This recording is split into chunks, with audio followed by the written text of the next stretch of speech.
for the rest of the world. That's my top focus on the Newstrack tonight. Battered Britain gets Desi Big Boss.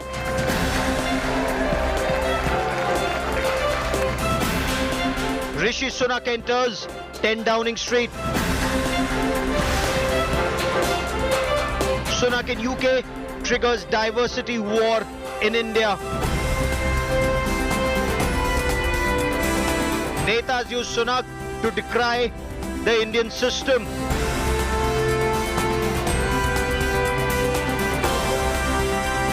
Rishi Raj in Britain. That's our top focus on the Newstrack. Here's a look at the headlines I'm tracking tonight. Rishi Sunak admits mistakes were made as he officially takes over as the British PM. Sunak warns of difficult decisions. Communal clashes in Vadodara on the occasion of Diwali. Stone pelting reported, petrol bombs hurled on cops. 5 people have been arrested in connection with a blast which took place near a temple in Coimbatore on the 23rd of October. Cops probe the terror angle. Politics over Delhi's cracker ban as AAP cites achievement of a least polluted Diwali in 7 years.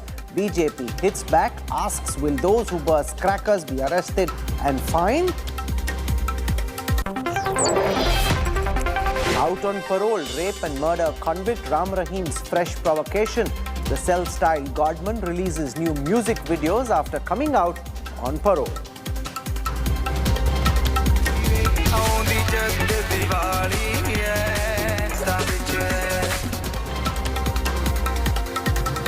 UK's first Prime Minister of Indian descent, the first Hindu PM of Britain, Rishi Sunak has finally entered 10 Downing Street after being appointed by King Charles III.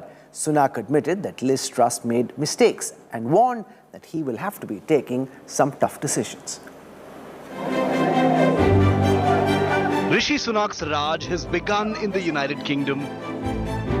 King Charles III appointed Britain's first Indian origin and Hindu Prime Minister on Tuesday. In his first speech as the UK PM, Sunak vowed to unite the country and fix its battered economy.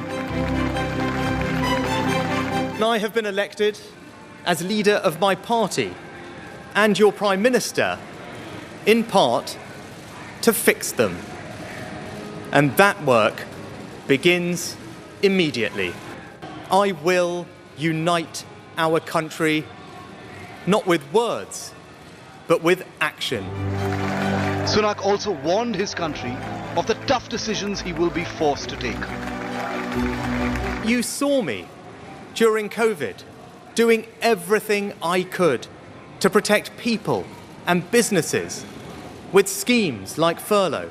The government I lead will not leave the next generation, your children and grandchildren, with a debt to settle that we were too weak to pay ourselves. Former UK Prime Minister Boris Johnson congratulated Rishi Sunak, urging the Tories to give the new Prime Minister their full support. Liz Truss, from whom Sunak takes the reins, wished him success in her final speech as Prime Minister. Our country continues to battle through a storm. But I believe in Britain. I believe in the British people. And I know that brighter days lie ahead. And I wish Rishi Sunak every success for the good of our country. From political instability to the cost of living crisis, there's a cacophony of problems on Sunak's plate. As the youngest UK Prime Minister in 200 years, Rishi Sunak faces the unenviable task of picking up a reeling nation after Truss's disastrous 45-day tenure. His first task would be to restore Britain's credibility and the world's confidence in the UK's economy. With Lavina Tandon in London, Bureau Report, India Today. The Videshi Prime Minister has triggered a Desi war. The BJP and the opposition are sparring over Rishi Sunak's rise. Opposition parties taunted the ruling BJP, asking, can India elect a Muslim Prime Minister like UK's Hindu Sunak? Here's how the war of words exploded.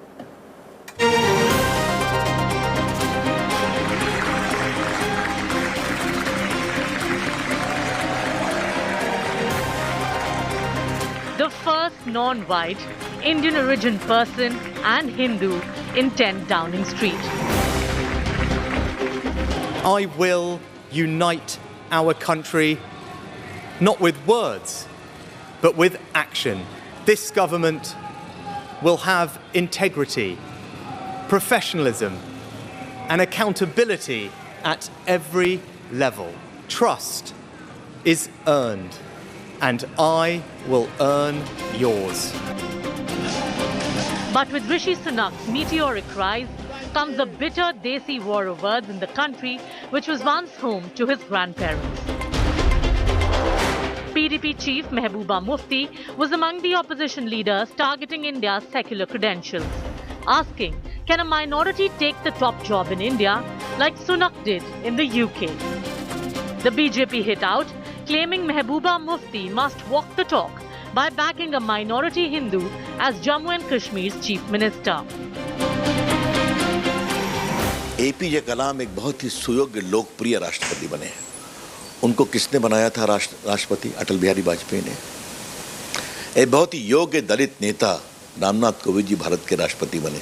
किसने बनाया था? नरेंद्र मोदी जी ने। क्या वो जम्मू कश्मीर में एक minority यानी गैर मुस्लिम नेता को मुख्यमंत्री के रूप में स्वीकार करेंगे? भारत सबसे बड़ा लोकतंत्र है और इस लोकतंत्र में आज तक भारतीय जनता पार्टी एक ऐसी पार्टी है जो अब्दुल कलाम जैसे माइनॉरिटी से लेकर के उसको राष्ट्रपति बनाती है। ये हमारे देश की खूबसूरती है। लेकिन आपकी जो मानसिकता है उसको बदलो, यहाँ भी सब बदलेगा। The opposition led by Congress quickly joined in but appeared split down the middle. While Congress MP Shashi Tharoor and P. Chidambaram questioned if India can place a minority at the highest office like Britain, Jairam Ramesh said no one can preach diversity to India. हजारों साल से अगर हमारे दुनिया में एक मिसाल था अनेकताओं का जश्न मनाने का, अनेकताओं को सम्मान देने का, वो हिंदुस्तान था। मैं नहीं समझता हूं कि हमें किसी और देश से सबक सीखने की जरूरत है। हमारा समाज ही अनेकता में एकता है।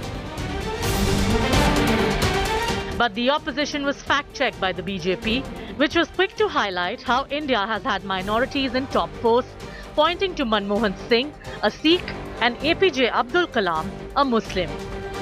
Congress party is back to doing what it does best, that is undermine India's image and play the fake Islamophobia narrative wherever possible. Even the topmost constitutional position of the President of India was held by APJ Abdul Kalam, Fakhruddin Ahmad, Gyani Zail Singh and others, all belonging to the minority community. Because what should matter is not whether you are from a particular ethnic group or minority group, but whether you have the merit to hold these positions or not.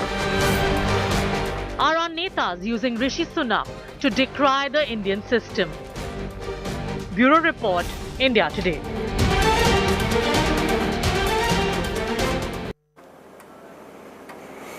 There's been many an occasion when an Indian-American Desi CEO has turned around a struggling Silicon Valley giant.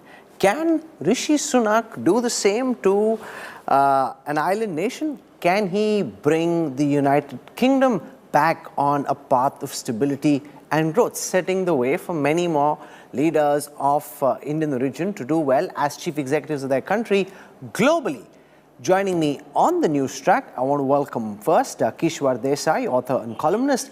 Alex Dean is a political commentator, consultant, not very happy with Rishi Sunak, and we'll soon find out why. This has also led to a big celebration in India about the fact that he is the first Hindu Prime Minister of the United Kingdom, and the Indian right is jubilant. Rajat Sethi joins us to tell us why, and Zainab Sikandar is of the view there's really no big deal because this is happening in the UK with very little material significance for India. So let's get started, and I want to ask Kishwar Desai first about her sense of how Rishi Sunak is likely to fare as Prime Minister of the United Kingdom. Much more interest in Sunak because of his Indian origin, but also he comes into bat at a time when the pitch is very unfriendly at the Downing Street and the ball is swinging and seaming in all directions.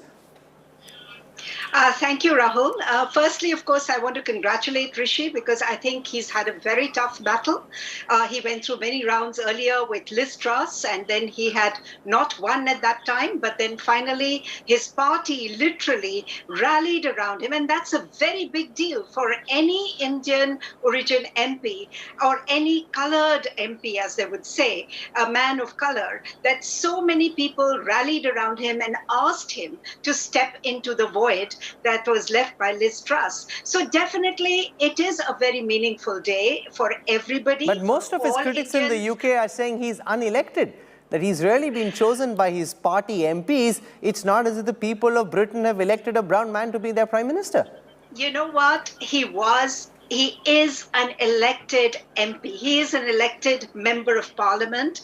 And as you know, it is only amongst the elected member of parliaments that the leader is chosen. And it is every time that the party chooses the leader. It is not that, of course, very often the whole party or the whole election is held under different leaders. But at the same time, when there is an election like this, and it is a constitutional function that has happened, then Rishi has been very rightly elected. So I would say that these are people who are trying to say, a call for a general election. This is obviously the job of the opposition to destabilize the government, and naturally they're going to say this. It is also, Rahul, a very difficult time in the UK. You see this everywhere. I have never seen this kind of levels of poverty, this kinds of levels of struggle that people are facing in their day-to-day lives. It does not at times seem like a country which is developed. At times the stories which are coming out in the papers and the media make it sound like a developing nation. But I know that the fundamentals are strong. Rishi is a very smart guy. He comes with this background of having done extremely well as the Chancellor, and therefore he has all the experience required to make this, to turn this around and to make UK strong again. And that is what we're all hoping for. Lord Rummy Ranger joins us, member of the House of the Lords in the United Kingdom. Lord Ranger, welcome. Huge interest in India, in Rishi Sunak, and whether he can turn around the struggling fortunes of Great Britain. We've seen many an Indian CEO do this in Silicon Valley, turn around companies like Microsoft, which are struggling after their founder kind of left them in a state where they were struggling to grow. Can Rishi Sunak do the same for the United Kingdom in your view, and if so, why? 100%. I'll tell you why. First of all, Rishi is going to work as a team. He's going to take into account the advice from the Bank of England, the economist. He's not going to make any economic decision as did Liz Truss, and you know what happened. The second one, Rishi is not going to appoint his friends or someone who ticked the right box into his cabinet. He's going to unite the party and attract the talent. Yes? So but running a hedge fund and running the economy is very different from running a country, which is a very political job. He's good at finance, no doubt about it, but that doesn't necessarily mean he'll be able to run a complex country like the United Kingdom. Look, I started businesses in many fields and we changed businesses. Once you can run a shoe shop, you can also run a vegetable shop. It's the philosophy of running a successful business that matters. As a Chancellor, your previous caller alluded that as a Chancellor, he showed empathy. You know, I hate to point out, but they said the same about Trump when he took over in the United States, saying that he's a successful businessman. We saw what he did. Of course, Sunak is much smarter intellectually, but just because you run a successful business doesn't necessarily mean that you can govern successfully. No, all fingers are not equal. Why are you comparing Trump to Rishi Sunak? I'm not. I'm just giving you that example about businessmen running countries. Very, with respect, if you allow me to speak, otherwise you carry on speaking yourself. So Trump is a very bad example. He's a playboy. He was a ruthless businessman. I don't know how many bankruptcy he committed before he reached to that level. So Rishi is a wholesome family man, God-fearing man, very transparent, very ethical person. He resigned because he was not going to have a prime minister breaking law, right and temper, and then going to the parliament and lying that he wasn't in the party, then he was in the party, then he didn't think it was a party, he was working, all this nonsense. So therefore, he was being a conscious. He took a very big gamble, very big risk, but it was for his conscience. He decided political career is not as important as the running the ethical business or the ethical government was. So look at that, he's been vindicated, and all the policies which he advocated during the last campaign with Liz Truss, yes, have come through. And Liz Truss resigned because she admitted the promises, the inducements she gave to attract votes have not come to fruition. She has not been able to deliver the manifest which she promised. So therefore, Rishi is a pragmatic. As a chancellor, he spent billions of pounds to stabilize the economy. He saved a lot of jobs, sort of small businesses. And the result is, after pandemic, we are not in worse position as many other countries we are. So okay, Alex Dean, Lord Rami Ranger explaining why Sunak will be successful as Prime Minister. He's run hedge funds and the economy well. What are your key concerns? What do you think Rishi could get wrong and why? You've said that twice now. I have no idea why you've introduced me like that. I have every hope that our Prime Minister will succeed. And I'm afraid, no offence to you or your producers, the introduction is bizarre.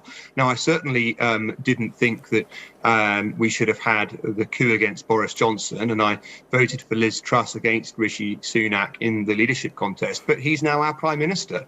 And my party, the Conservative Party, which has torn apart 3 Prime Ministers in a row and shown complete breakdown in discipline, has got to unite around our new Prime Minister. So I'm quite the reverse of the way that you've set this conversation up, I'm afraid. I really hope that he succeeds. And on the point that you have been canvassing about whether it matters that he's an Indian, I'm afraid that, or of Indian background, one of your other guests is rather of my position. I think it's no big deal. In the UK, it doesn't really matter. He hasn't really been elected by the voters directly. When there is an election, do you think his the color of his skin or his Indian origins will be held against him by voters? No, of course I don't. Our last 4 Chancellors of the Exchequer have been Sajid Javid, Nadeem Zahawi, Kwasi Kwarteng and Rishi Sunak. I mean, this is not a country that is a racist sort of perspective. In fact, it's an incredibly diverse cabinet that we have in the UK. And my point would be that the people who have occupied those roles and now Prime Minister, the most important political office in our country, have got there on merit. One of my fellow panelists has already explained to you that we live in a parliamentary democracy, not a presidential system. We vote for a party, and if the leader of that party changes, a new person takes over. What's happened here is completely right and proper, that we lost a Prime Minister and a new one takes her place. Okay, Rajat Sethi, you're hearing from the UK, guest after guest saying this is really no big deal. Though I don't know why the Hindu right, the Indian right is celebrating, because this is Britain. Yes, he's a God-fearing Hindu, but he's British. His Indian origins are very distant. He was born in the UK. His parents were originally in East Africa. Pakistan is claiming that his parents actually come from Gujranwala, and therefore his Indian roots are at best distant. Therefore, this is hardly a victory for India. In fact, the likes of Mehbooba Mufti saying, can a Muslim be Prime Minister of India? Well, Rahul, if we limit this entire question to a nation state, of course, all your arguments that you put forth might sound reasonable, but this is a deeper. It carries some deeper connotations. It carries connotations on our civilizational values, which sees echoes around the world now. Indian diaspora is strong enough, not just in the UK, but in the other important countries as well. And it is the overall values, the civilizational ethos that we carry proudly is what makes us feel proud. And there is nothing wrong with it. You know, there were these bunch of liberals who when Rishi went and carried out with his practices, his religious beliefs, they mocked at him that he's a cow worshipping, piss drinking leader of the Tories. Then nobody came out and questioned that why are some of these liberals, both in India and outside, were trying to belittle his religious beliefs. And I think as a leader, he needs to grow up. There are challenges before the UK. We know that the economic condition that Truss pushed the nation into, which made the pound, which is such a strong currency, global reserve, into turmoil, that could be avoided. So the other couple of things which UK, which we had never imagined that they would be sympathizers of colonialism rising up and reaching to the level where Suella Braverman reached to the Home Secretary level, that she would be coming in and justifying colonialism. That is something which largely disturbed the Indian diaspora as well as the Indian nation at large. There were also the riots which happened in Leicester, which were deeply disturbing. They were largely against Hindus. And I think what needs to be expected from him, rationally speaking, I mean, of course, he's a British all in, and we should not even be super excited about his credentials around working for the interests of Britain. But what we are deeply concerned is that the Hindus who are residing there and are largely a peaceful community should not be attacked through mob violence, which we had observed in Leicester and in Birmingham. That is something that is the least bit of expectation. Zainab Sikandar, there is a moment here. It happened on the day of Diwali, just a day after India had beaten Pakistan in the most unbelievable match at the World Cup. A Hindu believer, cow worshipper, becoming Prime Minister of the United Kingdom. Of course, he's Prime Minister of the United Kingdom, there's no doubt about it, and he's not really Indian by any stretch of imagination. But they're saying, hey, they like the fact that Rishi Sunak is Prime Minister of Britain, and they identify with this man who in some ways is from the subcontinent, and now there is Rishi Raj in the United Kingdom. No, it is almost poetic, and that too, him taking office, on the, day of Diwali. And it's a proud moment, and you can't deny that culturally and traditionally and according to his religion, he is deeply connected to India. He happens to be a Hindu. And, if you even look at his political standing in the UK, he comes from the Conservative Party. So even in that sort of context, Rishi does fit the bill. But when it comes to saying, will he do anything for India? I think as an Indian, I will do a disservice to Rishi Sunak by putting him under the scanner, putting him under the microscope, and giving air to his critics who are anyway of the view that his wife doesn't have she's not a British national, she still holds an Indian passport, and the fact that they are from a super rich Indian family. So at the risk of putting him under the scanner, of showing favoritism either to his subordinates who come from an Indian origin or Indian descent, or to the country itself, I think we should speak in this line, because he is a through and through British national. I mean, you look at his spotless career, and even his education, he has really made the country that he belongs to, which is Britain, proud. So it's a bit unfair that we only harp on his Indian origin. He's way more than that. And when it comes to what the Indian side is talking, again, pandering to the whole Hindu, Muslim, whether a Muslim can become, a prime minister in India, I think India needs to take a huge lesson. In fact, out of, the UK, we can't deny UK has had a very racist past. And of course, their colonial history is deeply entrenched in racism. But they've come a long way, and they are really over it. And I think India has to take a leaf out of that book of UK and not harp so much upon identity and give more credit to merit. And I think Rishi Sunak today is the Prime Minister of the UK. That's one perspective, but the fact also is they tried all other options.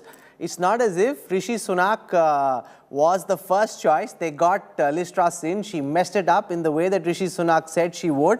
Finally, they had to get the Desi in to do the cleaning up, because they couldn't get Liz Truss to do the job that she was chosen to by her party, and she goofed it up royally. If it was just about competence, Sunak would have beaten Truss, Madhu Kishwa in the first instance. So it wasn't just about competence. There are other aspects of race and identity as well. His record suggests he's competent. He'll have to go out and prove it as Prime Minister. But it isn't about competence alone. Otherwise, Sunak would have had this job before Truss. I agree. And I think they did goof up in putting Liz Truss up. And a lot of people were shocked by it. But you had addressed the question to me. Should I take it? Madhu Kishwa? Kishwar Desai, yeah. Hello? Can you hear me, Kishwar Desai? Can you go ahead and answer the question, ma'am? Yeah. So I am answering the question that you have raised, that should Rishi have come in earlier.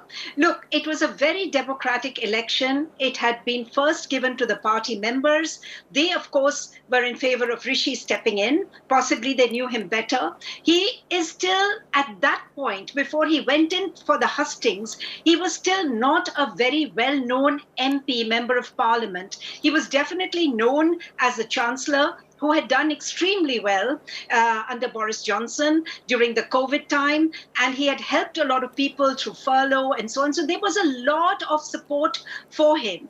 But at the time when he went out to the Conservative members were obviously, because perhaps they knew about Liz Truss, who was also not a small player. She was the foreign secretary. They knew about her and they chose her. Look, it is in every party's right to choose the leader that they want. So it wasn't a question of being competent or incompetent. The issues that were raised, certainly there were two different sets of solutions which were presented to the people. They chose the solution that Liz Truss presented, and it turned out to be not a favorable one at all. So in any case, this is a democracy and people can select the wrong leaders. It happens all the time. The other thing I want to say, Rahul, is about him being a Hindu. We have had many Hindus leading, albeit not such very, big nations like the UK, but in other places like Mauritius and other areas, there have been Hindu leaders, there have been Hindu prime ministers, and this is religion should always be left as a personal choice. It is something that leader professes, and I think we should leave it at that, rather than making it into that, now as though, a great wave of Hinduism is taking place in the UK. That is completely wrong. This is Rishi's personal religion. We should leave him to practice whatever he wants to practice, and that is what we should all appreciate and enjoy, that this is a diverse country, it's a multicultural country. Anyone can choose whatever religion. As a previous speaker said, there was Sajid Javed, who is of Pakistani origin. He was also the chancellor. Well, that's great. It just shows us that this nation has grown up, and other nations should also grow up and allow people from diverse backgrounds to take a shot at the top job. And that is what Rishi has done, and that is what we should look forward to. Now, he should find a good solution for the mess that the UK is in today. And I think that will be what will be really appreciated by everybody in the UK, regardless of what religion or background we come from. Lord Rami Ranger, how do you think Rishi is likely to fare when it comes to relations with India? We've seen sometimes that leaders from Indian origin have tended to be rather critical towards India, possibly in an attempt to show, to basically show to their voter base that the United States or wherever else is where their loyalties really lie. Is that a burden that Rishi could carry with him, or do you think things like, take for example the free trade agreement which has been pending, which had to be, before it was torpedoed, wrapped up before Diwali, would actually get expedited because you've got a man who understands the significance of India-UK ties? I think there are two things you have to understand. First thing first, Rishi is not a prime minister because he's a Hindu. He is prime minister because he has tremendous qualities and merit. He has contested twice to be where he is today. As an immigrant, we have to work hard. We have to go the extra mile, which Rishi has done. He was tried, tested by so many ways to come to conclusion, his colleague, that he's the right man for the job. So number one. Number two, when you help others, you also help yourself. By helping India, he will also help Britain, because Britain has to look outward. It cannot just survive on its own. It has to build relationship, connection with countries which share its values. Secular, democratic country with the rule of law at the heart of their governance.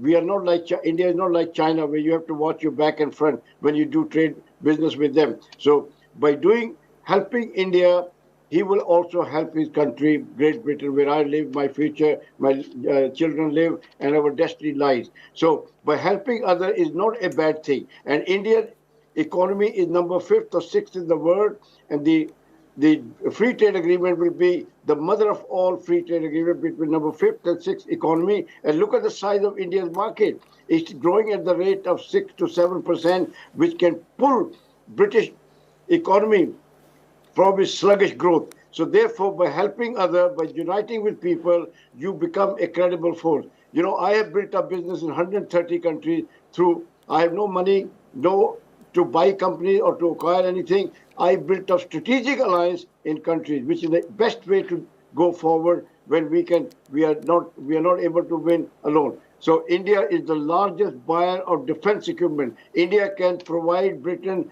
the scale of manufacturing like we did for the COVID vaccination in a pharmaceutical industry.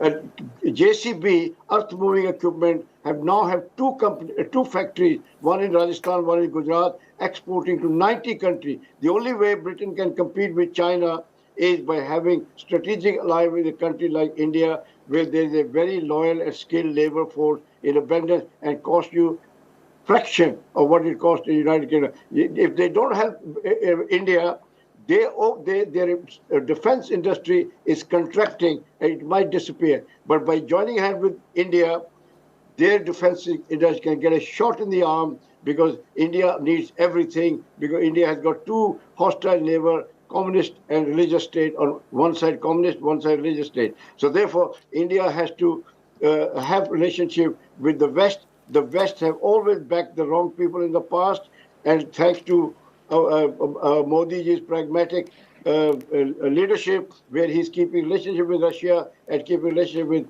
America, you cannot put all your egg in one basket. The best thing is you have to look after your own interest and never leave your interest to somebody else. Yes, make it India is the best policy.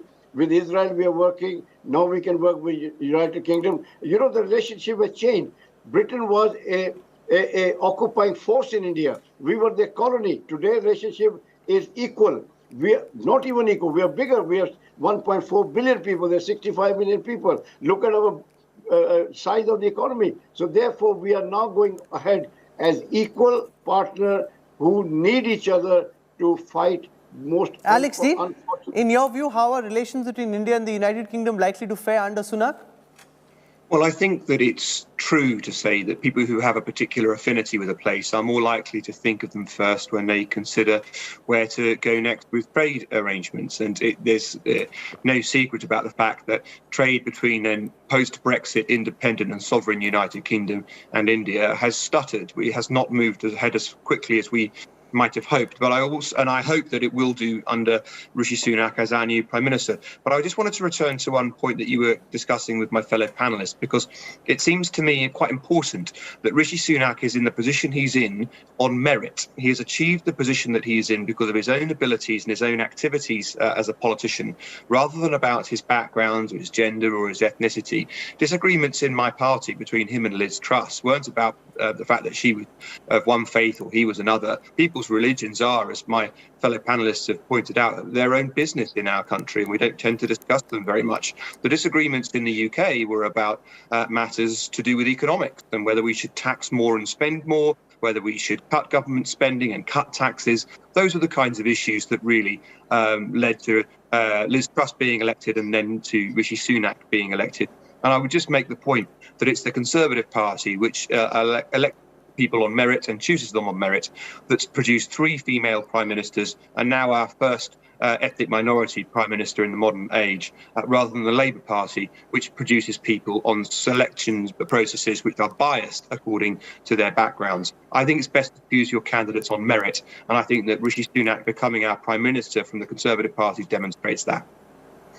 Okay, this is where I want to thank our guests, and I want to shift our attention to some of the issues of religion which were just spoken about. Now, it's being said again and again that Rishi Sunak being Hindu isn't something which is a big deal in the United Kingdom. But in India, a lot of people who are remarking and observing this story are looking at the fact that he is a practicing Hindu, from lighting diyas on Diwali to performing the Gau Puja to celebrating Janmashtami. Sunak may not publicly speak about his faith, but he doesn't shy away from showing it. A non-beef eating, non-alcohol drinking believer in the Hindu faith now has the top job in the United Kingdom. Rishi Sunak is therefore elected as leader of the Conservative Party.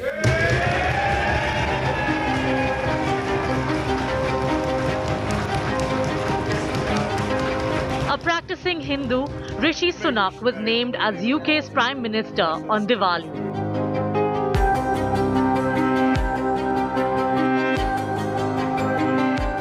Years ago, when he was Chancellor, Sunak lit candles to mark the Festival of Lights on the doorstep of 11 Downing Street.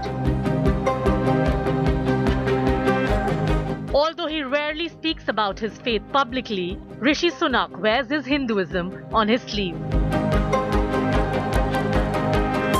After the 2017 general election, he swore his oath to Parliament upon the sacred Hindu text, the Bhagavad Gita.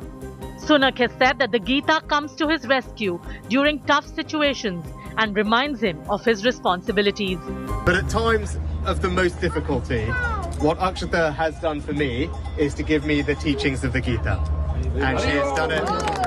She has done it on the phone, she has done it by message, but it is the Gita that has given me strength over the past few weeks to keep going and to keep fighting for the things that I believe in. Sunak also found time for darshan at a temple during the course of the long campaign and had members of the Indian diaspora praying for his success. As per media reports, Sunak always keeps an idol of Sri Ganesh on his table. He earlier made an appeal to give up eating beef, and he never has it himself. Sunak was also seen performing Gau Puja in London. The video, which went viral, was shot when the 42-year-old visited a cow enclosure along with his wife Akshata Murthy, the daughter of Infosys founder N.R. Narayana Murthy. Sunak was seen getting up with a brass vessel in hand and offering the holy water. The priests around the couple then told them about the next ritual. On the occasion of Janmashtami in 2022, Sunak visited the Bhakti Vedanta Manor temple with his wife Akshata in advance of the popular Hindu festival celebrating Lord Krishna's birthday. With Coca-Cola as his preferred beverage, Sunak might be the first teetotaler Prime Minister of the UK since David Lloyd George. Bureau Report, India Today.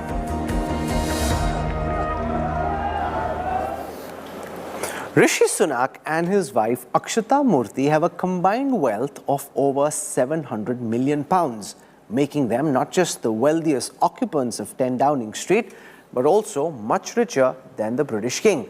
Akshata, the daughter of Infosys founder Narayana Murthy, has shied away from the spotlight, but her net income, coupled with her love for luxury and high-end fashion, has raised many an eyebrow in a struggling UK economy. From Bengaluru's first family to the First Lady of UK, here's more about Akshata Murthy.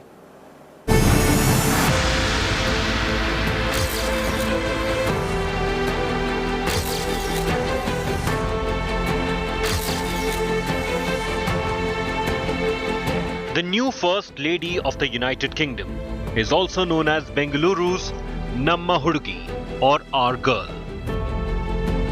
Akshata Murthy is the daughter of billionaire tech icon Narayana Murthy, the founder of software giant Infosys. But with the billionaire heiress all set to move to 10 Downing Street, all eyes are now on the wealth and opulence that follows the First Lady who rose from Bengaluru's first family. Akshata was raised in humble beginnings. Her father founding Infosys just a year after her birth in Karnataka's Hubli, leading Narayana Murthy to become one of India's wealthiest men. Fast forward to 2022, and Akshata Murthy owns a 1% stake in Infosys, which approximately amounts to at least £400 million. The millionaire heiress also has an impeccable taste in fashion and set up a fashion label, Akshata Designs. It wound up 3 years later. But armed with her father's entrepreneurial genes and Infosys shares, Akshata Murthy also holds stakes in multiple businesses, joint ventures with Amazon and burger chain Wendy's in India, among a few. Not just that, the First Lady of England also manages Caterman Ventures, a family business owned by her father, Narayana Murthy. But Rishi Sunak's summer campaign for Prime Minister has nearly jeopardized when word came out of Akshata's non-domicile tax status in the United Kingdom. This tax status meant that the heiress saved millions of pounds in taxes from her Infosys earnings, among many. While not illegal, the row raised questions of being ethical. Amid pressure from the media and public, Akshata was forced to ultimately give up her non-domicile tax status. She had also faced some backlash recently after serving tea to journalists in super expensive cups amid the UK cost of living crisis. Combined with British PM Rishi Sunak, the first couple will sit pretty on a combined wealth of nearly £700 million, making them the richest to enter the doors of 10 Downing Street. Bureau Report, India Today. Meanwhile, the Indian internet is buzzing with memes on Rishi Sunak. While many joke that Sunak will ensure that the Kohinoor diamond is finally returned to India, others couldn't help notice the striking similarity between UK's new Prime Minister and the former Indian cricketer Ashish Nehra.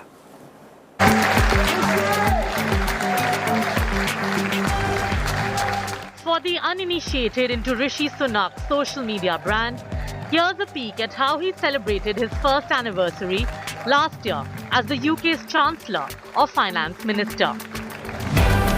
Rishi Sunak, our Chancellor, how very exciting for us to have him here with us today. Team St Paul's, how are you guys doing? Everyone good? Get a wave? Everyone, oh good, lots of thumbs up, double thumbs up, fantastic. His trademark, Mr. Sunak, written on whiteboard behind while he taught school children maths on Zoom and promoted it on YouTube. It's so generous with your time, Gordon. Thanks very much. It's been a real treat, and I'm looking forward to the game show. Hopefully I'll get to come and see you at some point in one of the restaurants. My best to the ladies, and look forward to seeing you soon. Kind of mutual admiration, at least that's what many of his followers felt. He invited a celebrity chef on the first episode of his YouTube series in conversation, and both the host and the guest heaped praise on each other. Zoom, get all their little things. Tana say. Curator of a cool image nonetheless, often flattered as Dishy Rishi by British tabloid press, no wonder the self-marketing has given Sunak a huge following on social media. And when the social media savvy former banker of Indian descent takes over as Britain's Prime Minister of colour, Indians have been quick to flood the space with hilarious memes. A mix of amusing fodder, an expression of collective cultural identity with Rishi Sunak, users mimified Sunak with the Kohinoor, a priceless diamond that came into British hands when they annexed Punjab in 1849.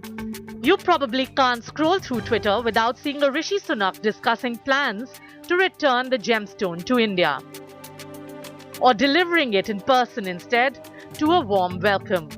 Cricketer Ashish Nehra too hogged the internet limelight. Resemblance invented between him and the new British Prime Minister.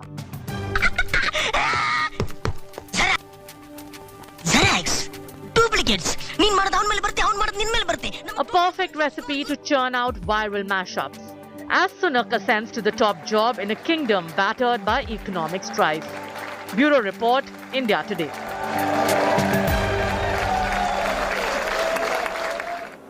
Here's wishing Rishi Sunak all the very best at 10 Downing Street. Hope he's able to bat a lot longer and a lot more successfully than his predecessor.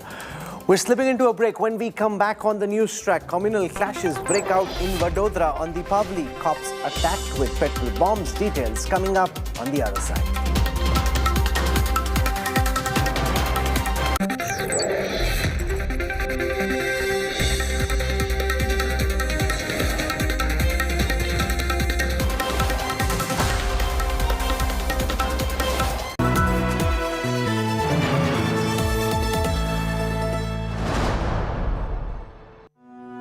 जितने भी पूरे भारत में security guard लगे हुए हैं सबको मान सम्मान मिलना चाहिए। हम अकेले ड्यूटी करते, हम गरीब आदमी हैं सर। आत्मसम्मान तो मेरा चला ही गया, मुझे सिर्फ रिस्पेक्ट चाहिए। हम आपकी कहानी पूरी दुनिया को सुनाएंगे और आपके स्वाभिमान के लिए आवाज उठाएंगे। रात 9 बजे आज तक पर। Everyone's busy finding what's trending. You're busy finding out why. India Today, for those who research before reacting. Download the India Today app now.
Make your media plan smarter with India Today Live TV on your connected devices.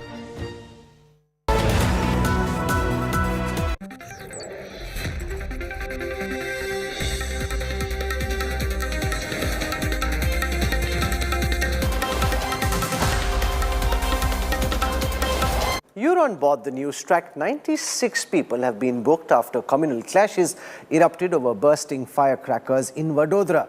Stones were pelted and petrol bombs were hurled on the police as they tried to calm the situation. Saurav Vakhtania with this ground report.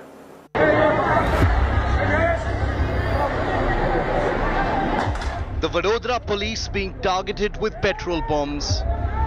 Burning Molotov cocktails hurled from the third floor building at policemen patrolling riot-hit streets. The Gujarat city witnessing communal strife on Diwali night. A face-off over burning crackers leading to communal clashes. Dramatic CCTV images show how the violence erupted. It all started when a group of Diwali celebrators, including children, were busy bursting crackers. One of the rockets misfired and landed near people believed to be from another community. Soon furious clashes broke out between both sides.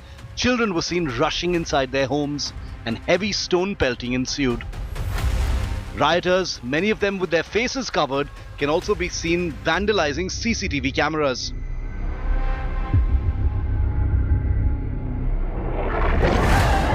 Soon petrol bombs were hurled, even as Vadodara police moved in to contain the violence.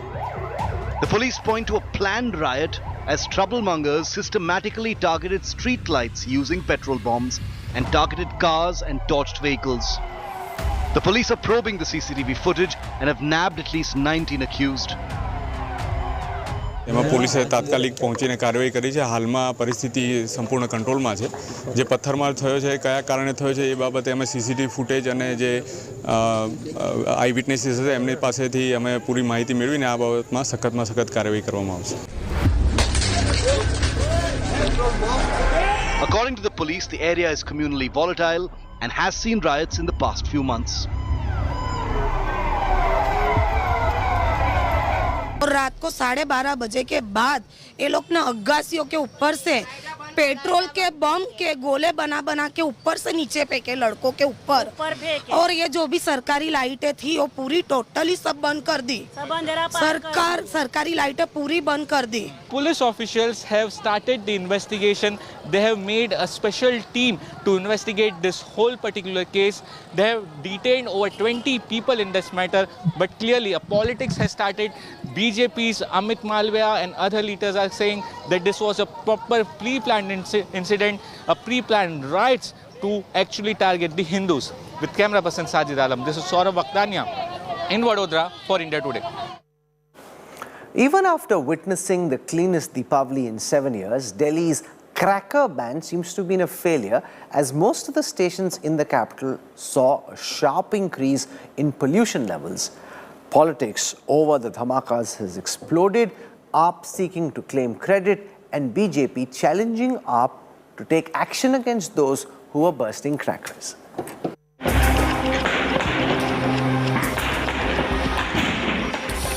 Cracker ban going up in smoke in the capital. On Diwali night, the Delhi sky was lit up. Crackers bringing down the air quality to severe category. A penalty of 200 rupees and jail for 6 months failing to deter cracker violators, with cracker sounds going on till late into the night. सरकार ने काफी ban किया, हद से ज्यादा, मतलब कि वही सांस लिए अच्छी तरह ले इंसान, इसलिए पटाखों पे फिर भी लोग वाग अपनी जिम्मेवारियां नहीं समझते। वह देखो बहुत ज्यादा, देख लो कितना धुआं हो रहा है। ये तो हम जैसे सिटीजन लोगों को परेशानी है, धुआं बहुत है, आंखों में आ रही है, सांसों में जा रही है, दर्द होता है, आंखें तो चुप चुप करती है, पता नहीं ऐसी कोई जलन से हो रही है। The iconic India Gate that you can see clearly throughout the day today, despite this being the next day after Diwali, which would be the most polluted for many years for the citizens of Delhi NCR. Measures taken by the government on banning firecrackers, as well as the 2 to 3% contribution of stubble burning. The unseasonal but favourable rains along with the wind speeds have helped Delhi NCR breathe right after Diwali day. But this year, Delhiites got away relatively easy, with environmental factors like wind dissipating the smog by morning. An October Diwali when pollution is yet to spike and water sprinklers doing the trick for Delhi this year, making it the cleanest Diwali in 7 years. The NCR residents have been breathing toxic air since many years. This Diwali, the toxicity in the air has drastically reduced. But politics soon erupted. BJP launched a scathing attack on Kejriwal over the cracker ban.